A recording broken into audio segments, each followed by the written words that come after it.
welcome. We are shining tonight on the ranch. Big special show tonight. I'm really, really happy about this one.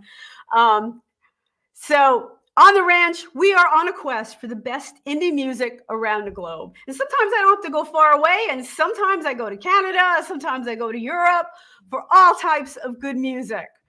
So we are going across 7 platforms, social media, and then we're out there in the space on some other platforms as well. But the 7 platforms are the social media are all interactive. So if you're with me tonight, just feel free to chime in. I know Billy's in the house already. This was kind of a redemption show. Again, I'm bringing you indie artists, and indie artists really have a hustle to get their music out there. Even a show like this, I don't have a big tech team. So when there's technological issues, both of us are just trying to troubleshoot, and sometimes we can make it work. And the last time I had Dave Hamilton and the Happy Conundrums in, it didn't work. We were having all kinds of technical issues. So we had to reschedule them and bring him back in because he's really kind of interesting. He really works hard in the industry, works hard for other artists as well. So that's why we're bringing back David Hamilton and the Happy Curmudgeons. Close enough, Happy Curmudgeons, but you're getting better. Curmudgeons. Curmudgeons. I like this. We're gonna have to use this on TikTok. It's as good as me falling down. People love that stuff. Curmudgeons, like you do the whole, spin it out, the templates they have. Yeah. Dave, I'm really happy to not only have you back, but be able to hear you. Yeah, this is a big delight compared to last time. So we had that 3 to 5 second delay and felt very abnormal at times. But yeah, I'm glad we can do this. I'm glad. Thank you for taking the time to come back. Because you have a lot going on too with your music, and you have a great process behind your music, and there's a lot of people that work on your music with you. So I really look forward to diving into that tonight. Sure. So yeah, you're working on some new music. We are actually. We just finished this past weekend, Sunday, matter of fact. So yesterday, we went back in and we had to do just a couple extra brush up tracks that we wanted to add. But we have all the final mixes done. Our second album, which will be entitled Second Chances, will be out here later this spring. And the big news is we signed with the Spectrum Music Group, which I'm very happy about. And they're going to be working on the digital release side. And we're also going to be doing a limited amount, 500 vinyl copies, or as you and I grew up with, records. And that's going to be awesome. And the best part is it's close to home for us. We're outside. We're in Metro Detroit, and Jack White has a business here, Third Man Records, and they actually still press vinyl. So it's going to be neat. We're actually going to be able to go down and watch our album being made. So I'm extremely happy and excited about that. There's actually a place in Brooklyn, New York. I'm pretty sure it's Brooklyn. You could actually make a live to vinyl. It's kind of going back to the old days. Yeah. Really tempted to do it. It's just such cool stuff. Yeah. Well, and I think you've seen too in the industry. I mean, vinyl is not only made a comeback, it's outsold other formats. The big thing I always liked about records and why I wanted to do it, it's definitely nostalgic to me. Ironically, the first track on our album is going to be called Nostalgia, nothing to do with records, but a little bit of everything. And it really is an interesting format where, when I sat down and I go to get a record, reading through the liner notes, did they include the lyrics or not? Looking at who did the artwork. That was all part of what I loved about albums. And we've done that. Our artist, Paulie Everett's terrific. at the style he does. And if anybody goes to Facebook or buys anything from us, they'll see Paulie does everything for us, and he's become an extra member of the band. And it was interesting when we did our first album. I had a lot of college DJs get back to me and say, we get so much info and so many CDs, but the only reason we decided to play yours was the artwork stood out so much, and now we love your stuff. The music's great, and it's just one of those things where that little appeal was enough to have somebody put something on. It's interesting because back in the day, I mean, the artwork is everything on an album.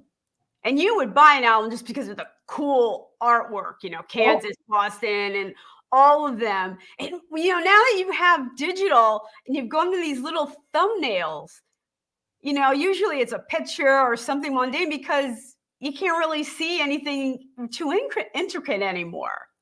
No. And even here's the Rolling Stones going back out on tour this summer.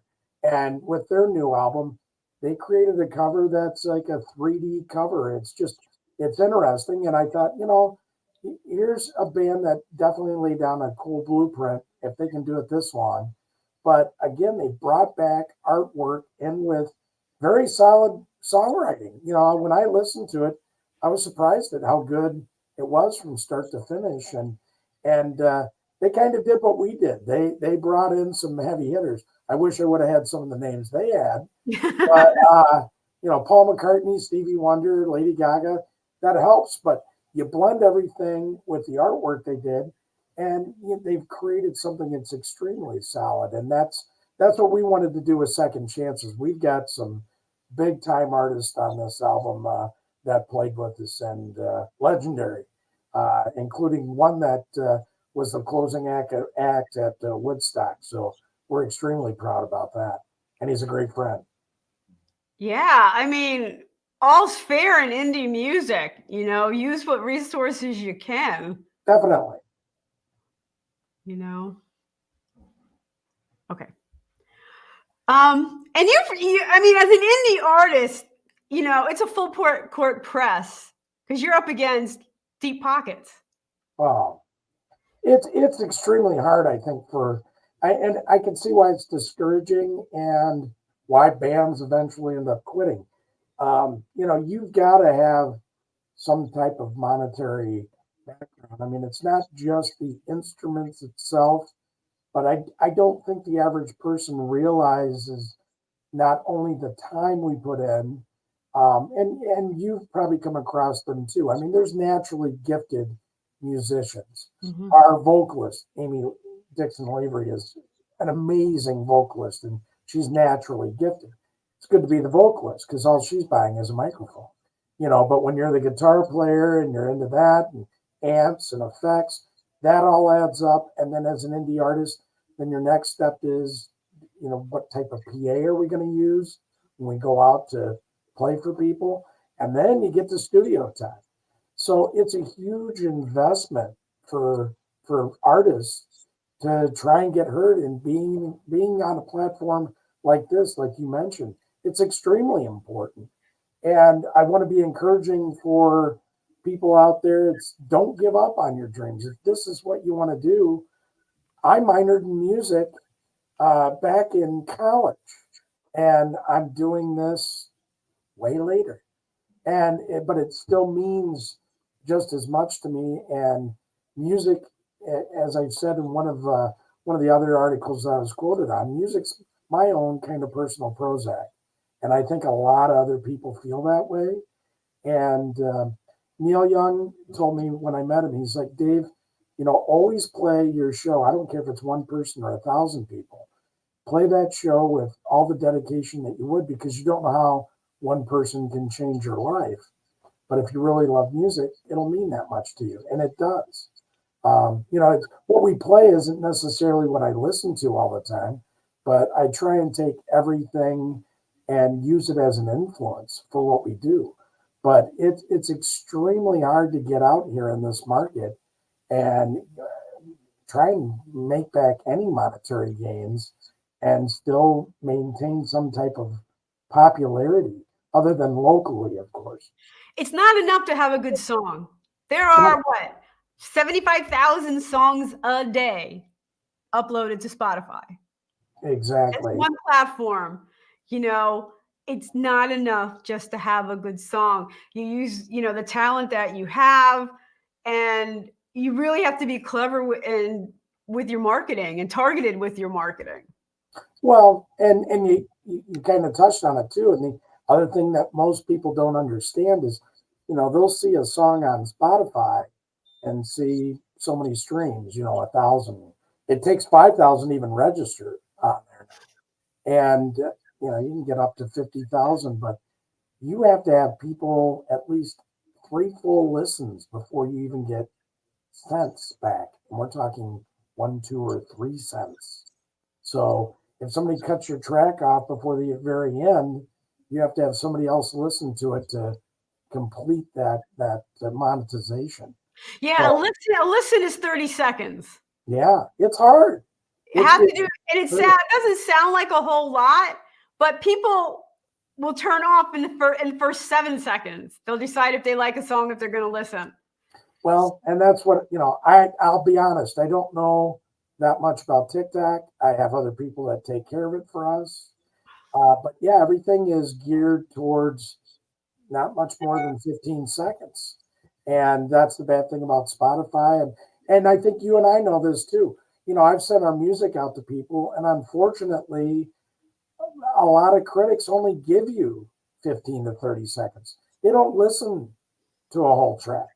And it's very discouraging because, there's way different points in the song from chorus to verse to bridge and back.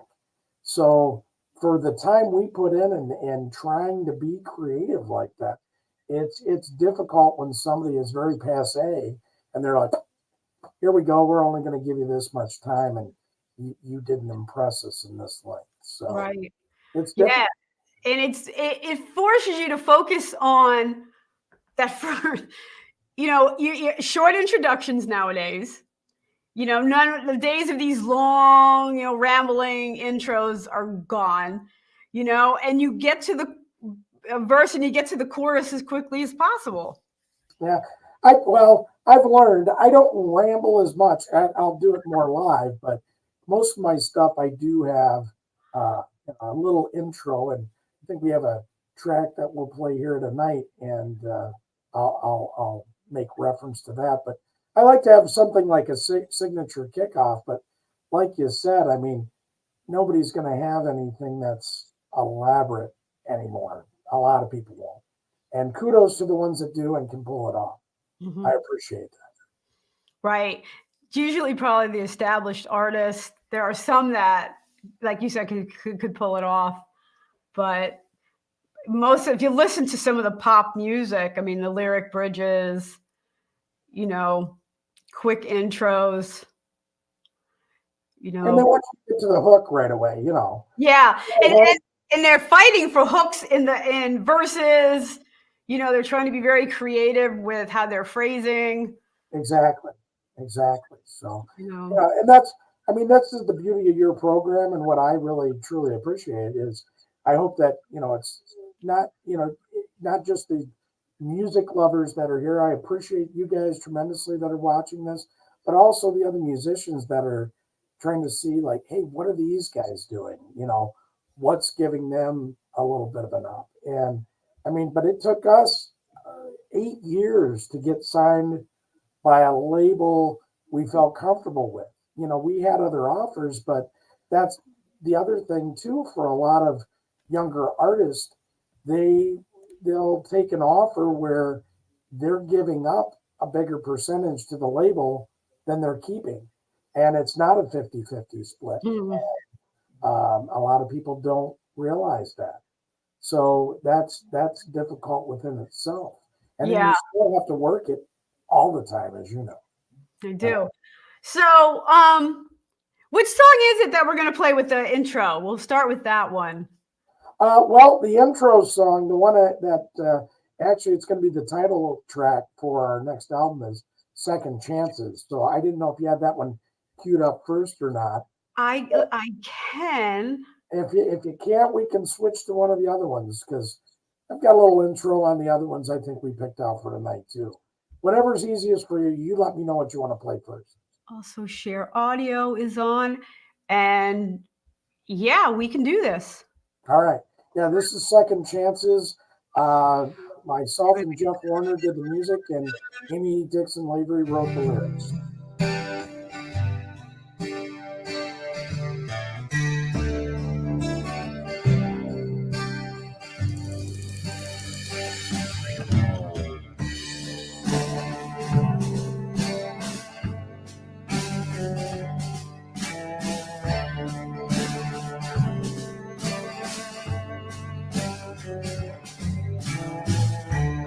Well, I don't know where I'm going, but I know just where I've been. And I can promise you one thing: I'm not going back again.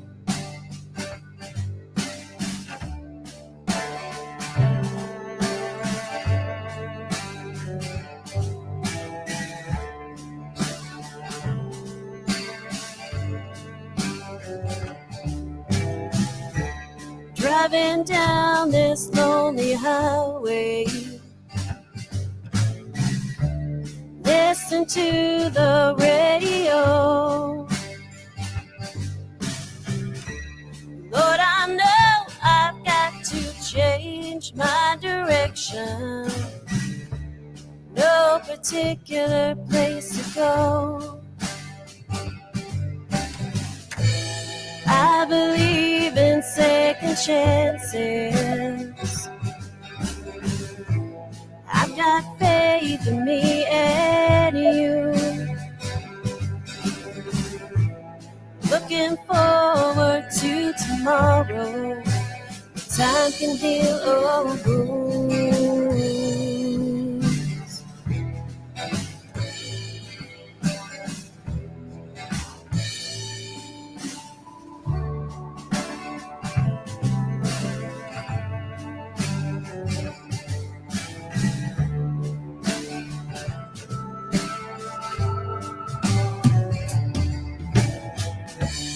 I'm shooting for the stars now, in search of beautiful things. Oh, if I could fly to Saturn, I would float between the rings. I believe in second chances. I have faith in me and you. Looking forward to tomorrow. Time can heal all wounds.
I believe in second chances. I have faith in me and you. Looking forward to tomorrow. Time can heal all wounds.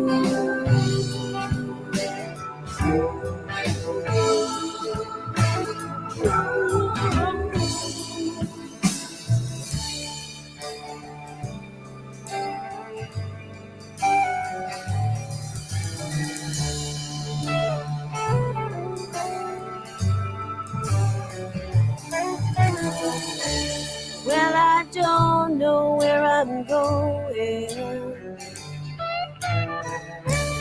but I know just where I've been.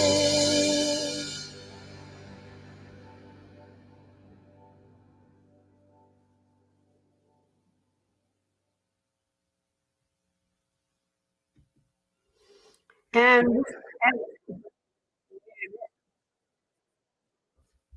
oh, and we are back on the ranch again. We are talking tonight.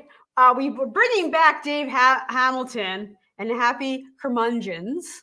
Hey, that was better. All right. Nice job. You can only mess it up so many times. Yeah, That's hey, it's getting there. there, right We're there. gonna end up being a TikTok spot. I know it. I just know it. Just wait. Use that one, please. Yeah, definitely. That one's the best one right there. Dave, did you know? I know it's a Chinese platform and it does a lot of evil things because it is run by the Chinese. There are very nefarious things going on TikTok. People don't understand. Sure. But it was started as a music platform. Yeah, yeah.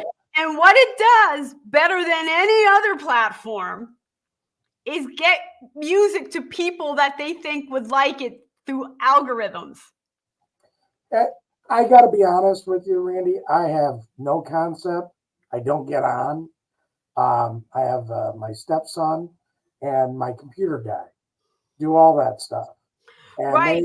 they understand it. And I was amazed that they took a video of me falling down at a concert, getting a water for another act.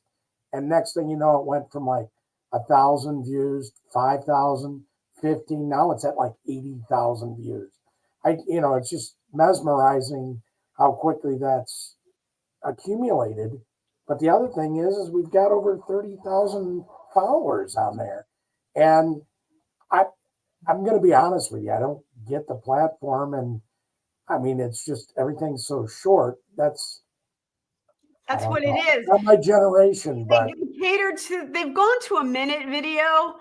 They've gotten better. They're up to a minute now that get better responses because they can decide who should see it better. But that is their jam, is they won't put things in front of you that you're not going to like. Like Facebook, I get all these stupid ads, Sure. Oh, yeah. And they're so irrelevant. Like, you don't know me at all, But TikTok is scary on point. And that's why they're so good with the music and connecting people with music. My mindfulness, I just started with TikTok, I think less than a month ago. Okay. And I do my mindfulness, Mindful Mondays. And first time I put it up like you, I was like, oh my goodness, I can't believe how many people have seen my Mindful Mondays. And it's amazing. That the platform is there. It just takes, one person. I've never seen anything grow as much as on that site. It just went from where their ideas were, hey, Dave, why don't we get you out on your back patio? Just play something. Like, what do you want me to play? They're like, do a cover tune. It doesn't matter. Just something, because let's see if people know what the cover tune is, I'm like, am I going to get in trouble for that? And they're like, no, just play like the guitar portion of this and we'll put some of this stuff on. And, I had no idea, but I got notified then that, we reached a certain milestone with them where we can monetize. But then they tell you like when you can actually do TikTok live. So we're getting ready for a show that we're going to be doing in Flint, Michigan on April 5th. And we just did that rehearsing this weekend on Saturday. We went live, just to put something out. And like you said, it's just amazing to me.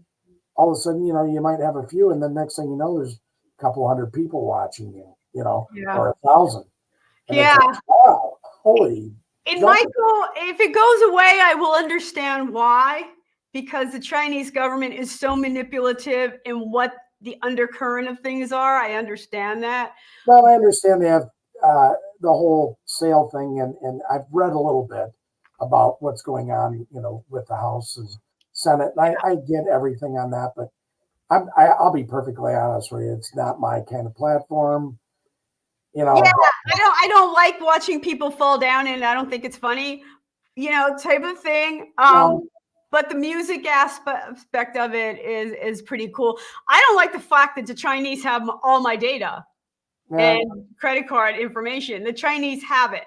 Well, and I'll tell you the other thing that's happened to us, that we had everything from our first album was pirated in Russia.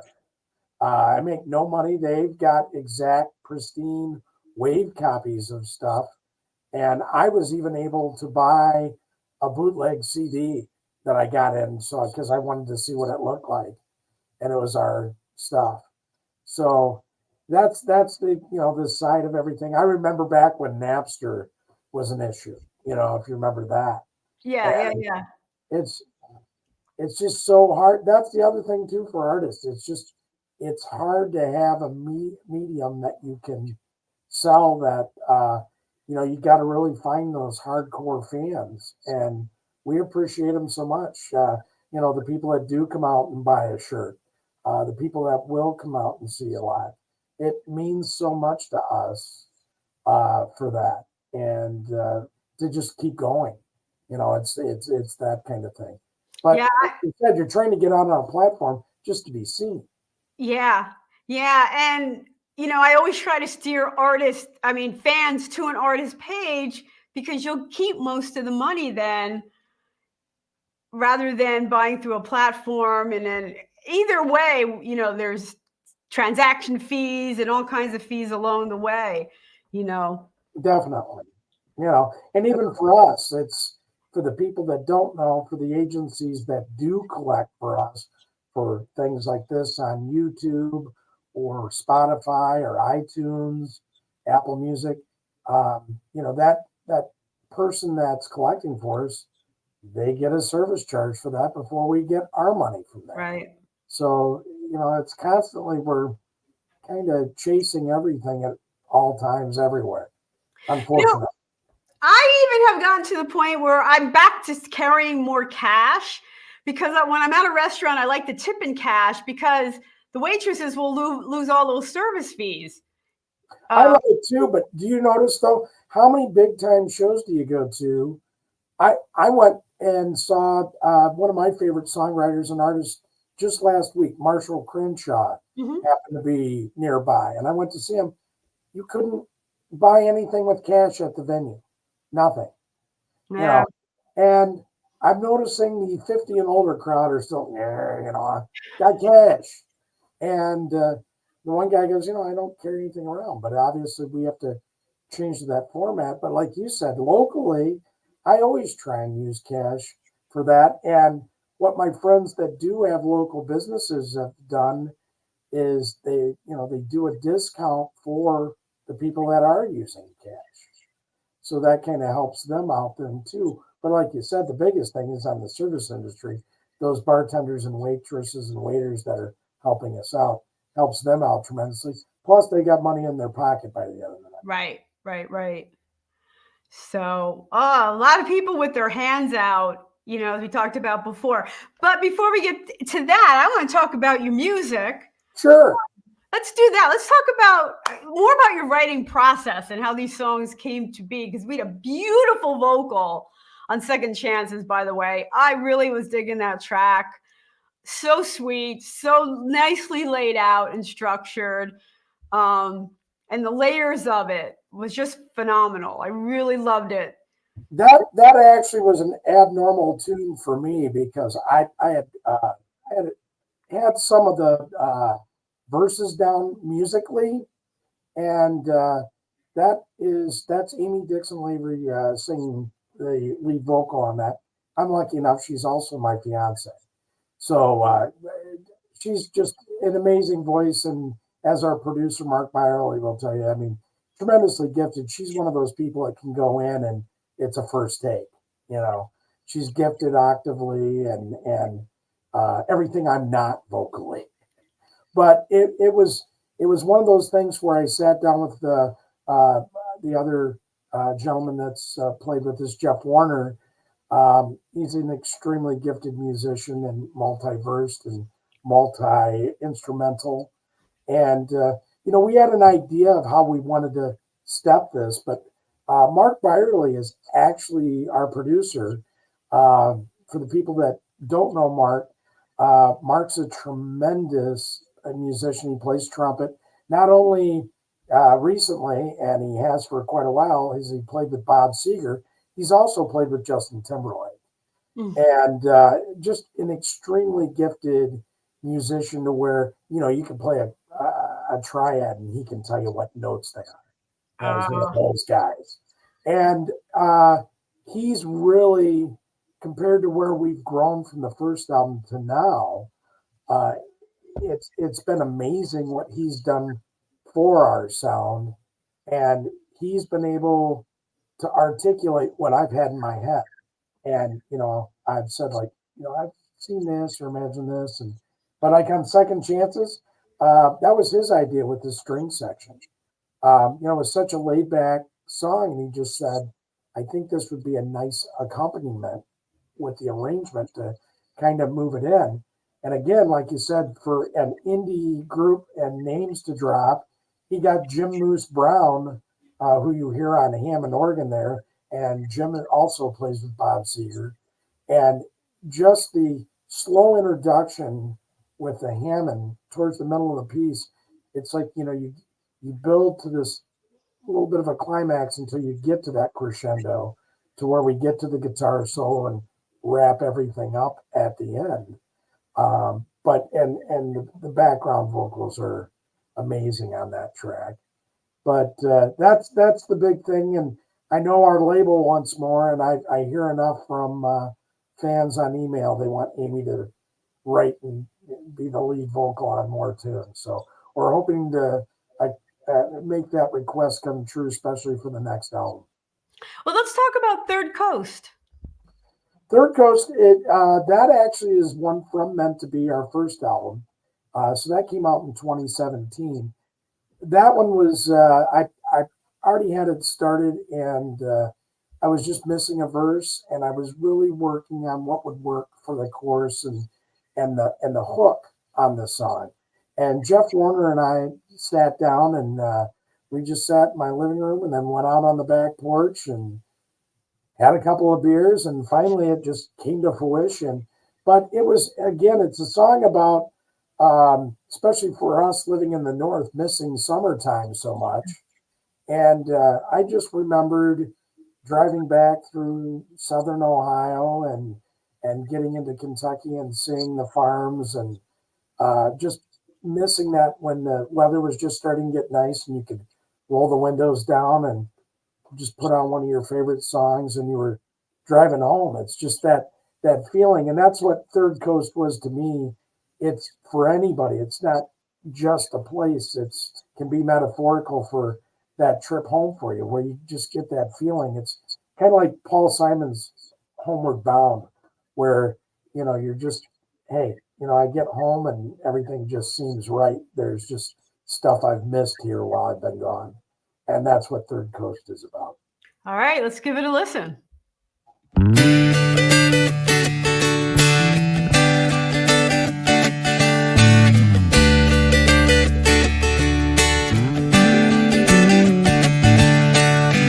What I give for a summer day, I'll imagine more than anyway. Driving home with the windows down, let the breeze be the only sound.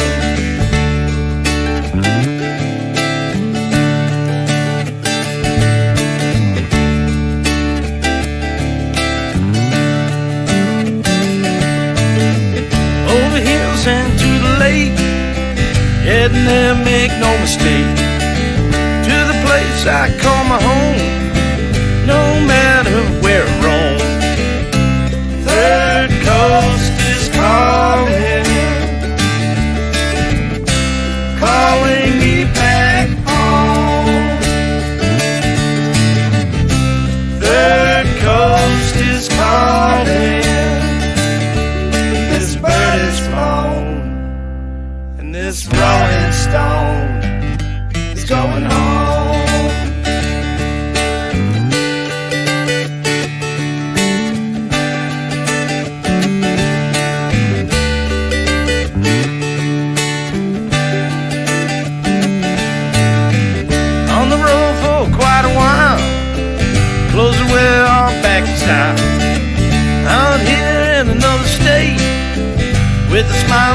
time for hate.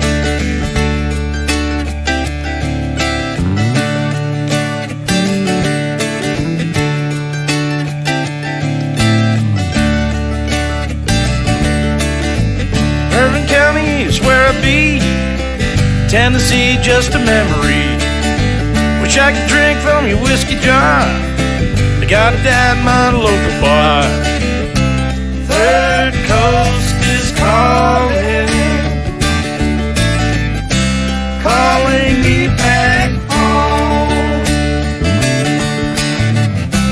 Third Coast is calling. This bird is flown, and this rolling stone is going home.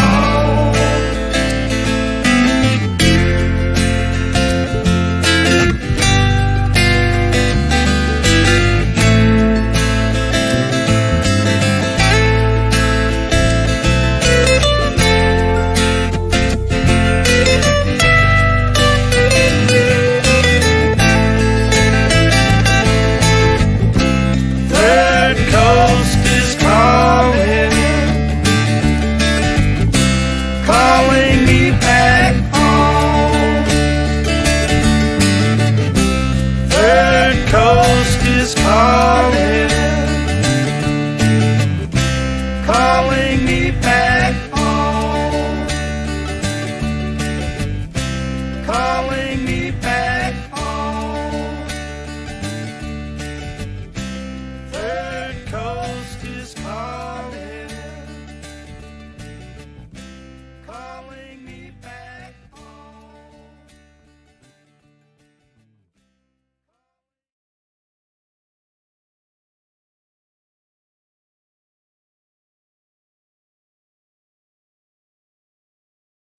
And we are back on The Ranch. The Ranch is produced by Blast Music 24/7. Again, indie artists looking for a place where you can actually be seen and network with other indie artists, put your music up there. They have a lot of podcasts, a lot of networking. Blast Music 24/7 is really something to check out. And if there are any Americana artists out there and you'd like to be on The Ranch, that annoying little ticker down there has my web address, randyoneal.com/shows. And you can fill out the form and come on The Ranch. That's And what I did. That's what Dave did. And second time's a charm. Yes, so far. By the way, I got to give you a big kudos and thank you.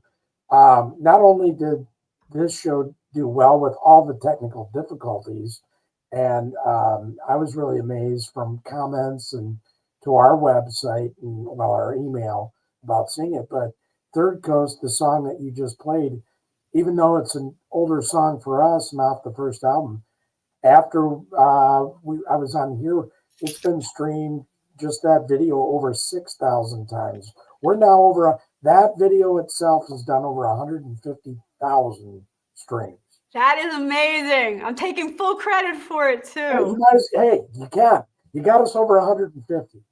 So That's I greatly amazing. appreciate it. It was a little stagnant for a bit, but that's one where we do live and do the song live. It's a big winner live for us. And You know, as an indie artist, I believe, we got clapping. Billy really liked it a lot.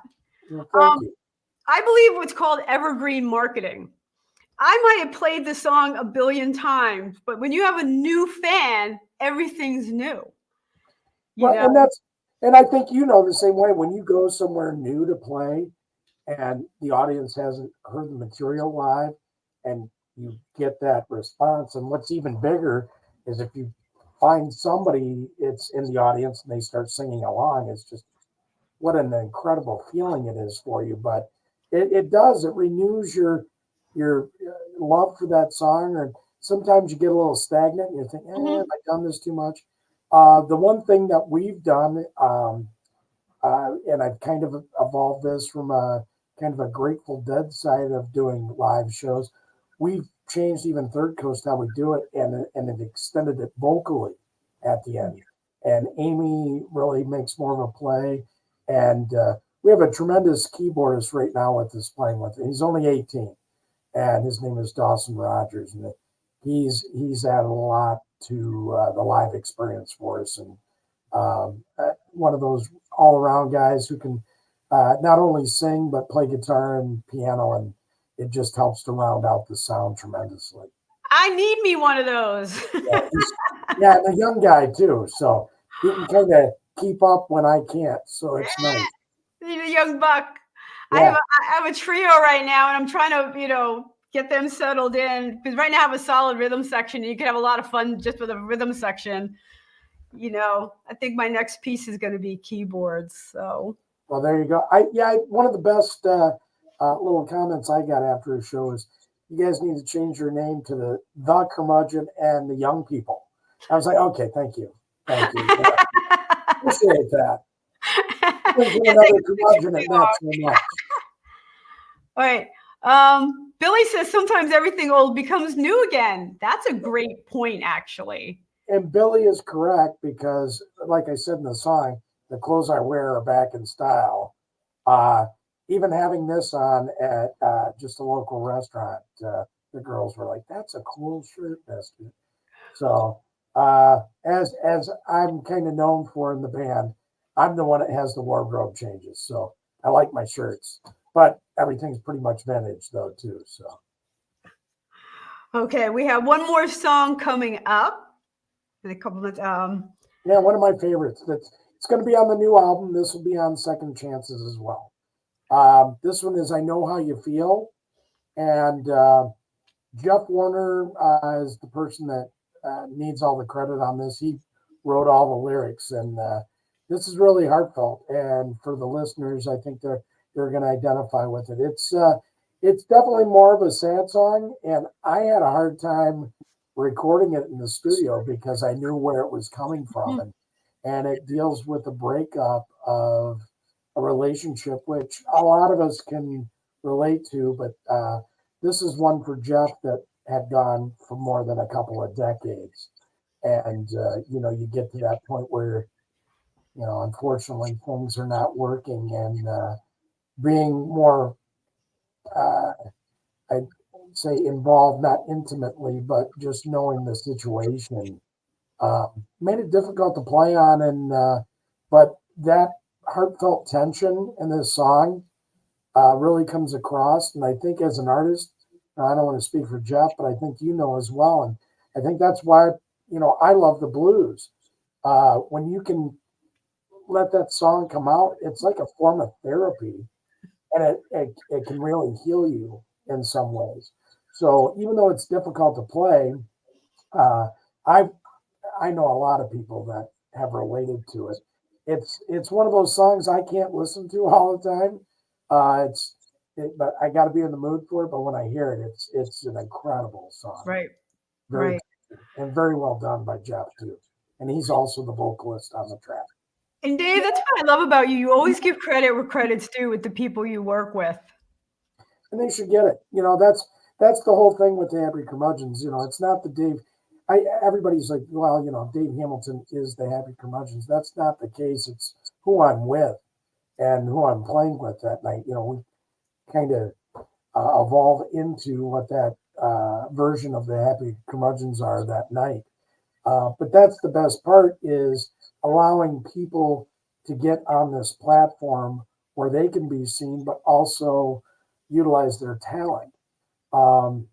And yeah, it's not anything from a selfish point. I mean, I'm just thrilled that these people have agreed to play with me and do things. Like, we have another track called "Be Kind" coming out, and Mark Byerly again dusted off his trumpet and he plays on it.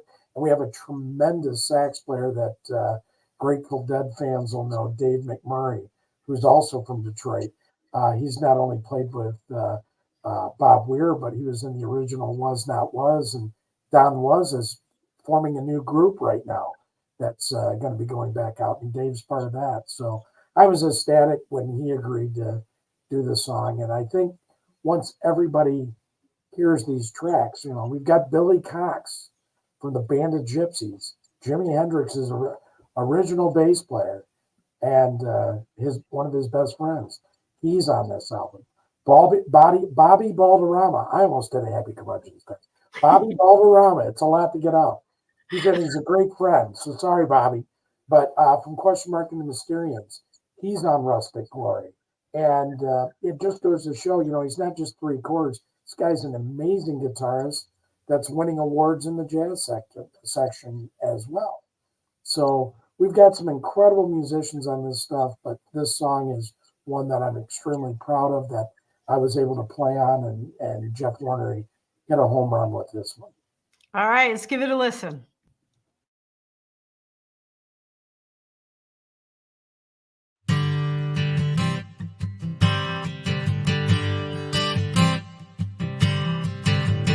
Did you turn your back on something real?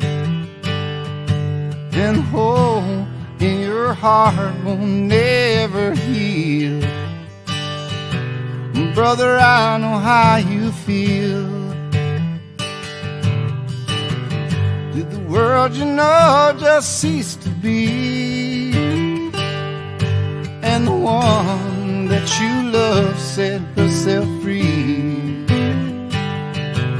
Brother, you're a lot like me. And if you shouldn't have lied, oh, you should have tried a little bit harder. If you're in constant misery, and if she's there to confide in for him now, oh, you should have been smarter. Brother, you're a lot like me. That's no way to be.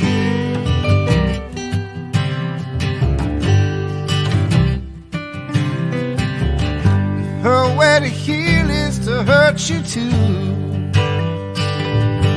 And there's nothing left for you to do. Brother, I'm a lot like you. Now for the leaves fell from every tree, and deaf ears, they deny your final plea. Brother, you're a lot like me. And if you shouldn't have lied, oh, you should have tried a little bit harder. If you're in constant misery, that I confide in for him now, oh, you should have been smarter. Brother, you're a lot like me, and that's no way to be.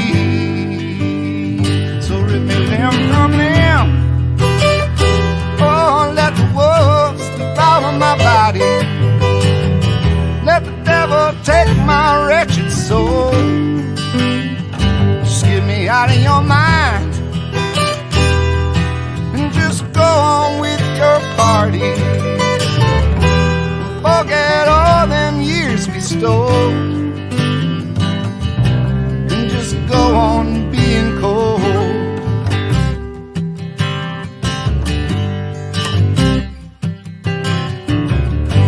You turned your back on something real, and that hole in your heart won't never heal.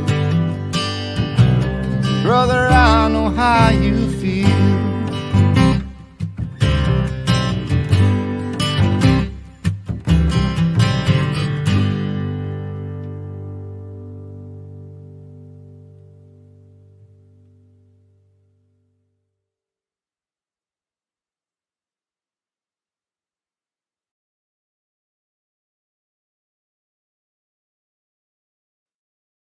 And we are back in the studio on the ranch with Dave Hamilton.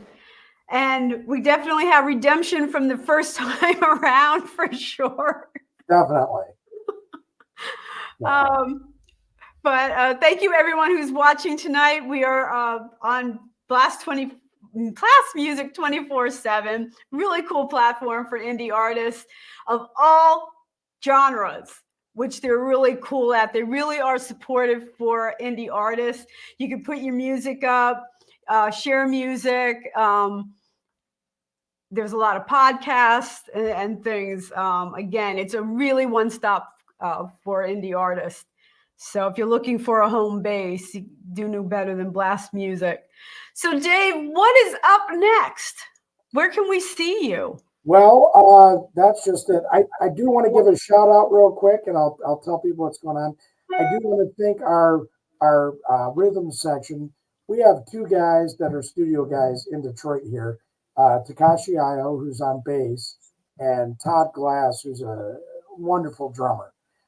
Those two guys have been a real backbone, and this is a precursor. You'll hear these tunes when you hear Nostalgia, and we also did another song that's entitled Reluctant Prophets.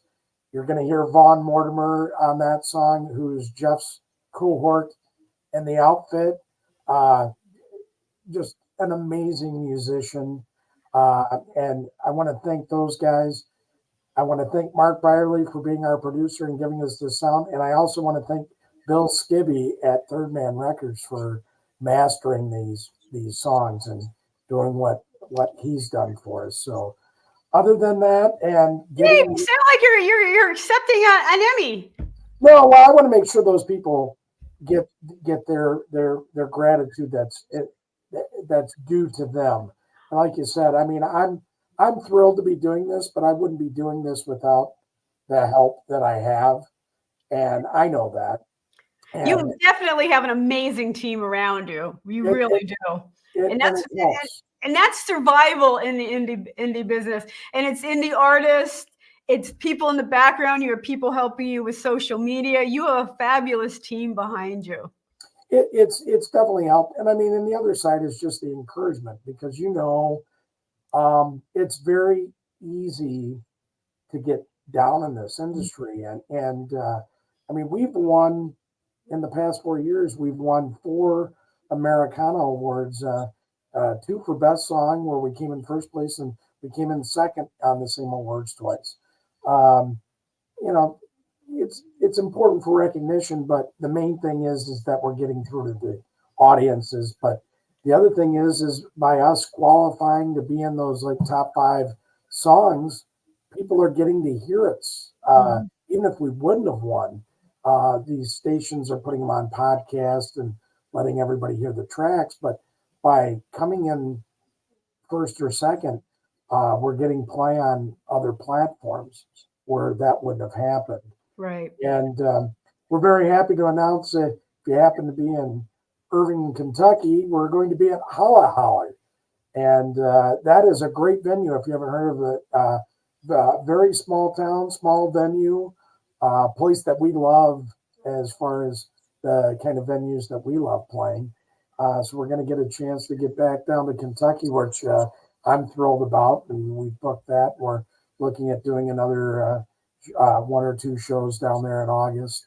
And we're going to be doing, we're playing a show at the end of August where we actually opened for Question Mark and the Mysterians, the original band, all of them from 1966. For the people that want their little music trivia tonight, they wrote and recorded the song 96 Tears as teenagers, and they knocked the Rolling Stones and Beatles off the chart, and it took the Monkees to knock them off with Last Train to Clarksville. But they stayed number 2 for the rest of that year. And that's the thing, like they still ride success from that, but they did have some other songs. And that's the best part about getting to know Bobby, is this jazz side that he had other than just this, 60s pop band, and getting to know just a tremendous musician. And he's even a better person. And he's helped me out with advice, and I greatly appreciate him. Yeah. It's great to have people in the industry because there are such highs and lows. You win an award, and there's a lot of recognition that goes with it. And then there's lows, booking and everything that goes with it. It's just such a tumultuous industry. That's it in a nutshell, It was great seeing somebody like Marshall Crenshaw last week. Here's a guy whose first album was out over 40 years ago, and he's playing smaller venues now from where I saw him. And I think the first time I saw him, he was like opening for Hall & Oates, but just a tremendous songwriter. And he's still doing it because he loves music. But that's who I am, and I think that's who you are, because you do this platform, and it helps so many of us get out there and be heard. So I appreciate it tremendously. Thanks again. Oh, Dave, thanks for being patient with all the technical stuff going on. And thanks for coming back and sharing your songs. And I really wish you the best with Spectrum. I really hope that works out for you. Thank you very much. Yeah, just to get a record out and actually do vinyl, that's a tremendous thrill for me. But I really think once people see how this is, the songs are going to be laid out. And it's interesting because that's another thing that most people won't know is you have to do a different mix from what goes out digitally versus vinyl because of the grooves in the vinyl. You have to change up the mix for those tracks that get closer to the center. So stuff that I had to, I knew, but I didn't really understand it, Yeah. But I know you needed a different mix for streaming versus CD because of the bandwidth and all of that craziness, how compressed Spotify is and all of that. But I didn't know that about vinyl. Yeah. That's interesting. So, hey, you can teach an old dog the trick. There's hope for us yet, Dave. There's hope. Oh my goodness. So many balls in the air in this thing that you have to know. I learned about bandwidth. I was so psyched to get my first songs. I don't even know how many years ago. I put my first song up on streaming, and I went to listen to it, and I was like, oh my God, what happened? Yeah. How do I get it off? Get it off. Yeah, then you got the tremendous panic at that point. Exactly. I was like heartbroken. I was like, oh my God, people are hearing this as your first song, but people don't understand, again, things that your audience doesn't listen to is, how compressed these mixes are, and it's not the best version of the song, and you have 7 seconds to decide if you like it. Well, and just even like tonight, it wasn't the perfect stream for second chances when people actually hear the fidelity. We had an issue with download on that, but you could definitely tell the difference on the other two songs.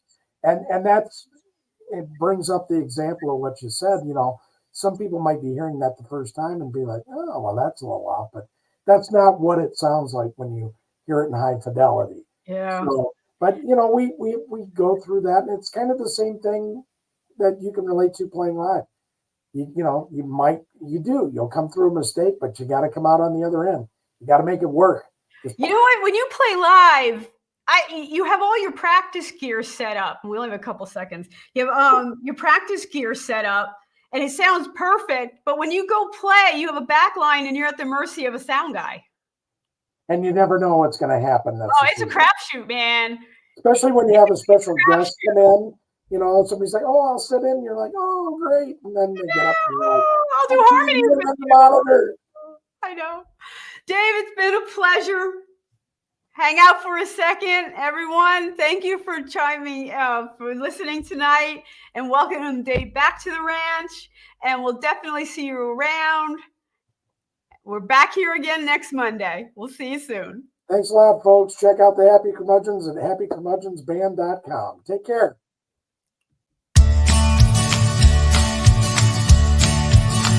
I'm on the road, don't know where it goes. I'm on the road, follow your heart, it won't let you down. Follow your heart, take the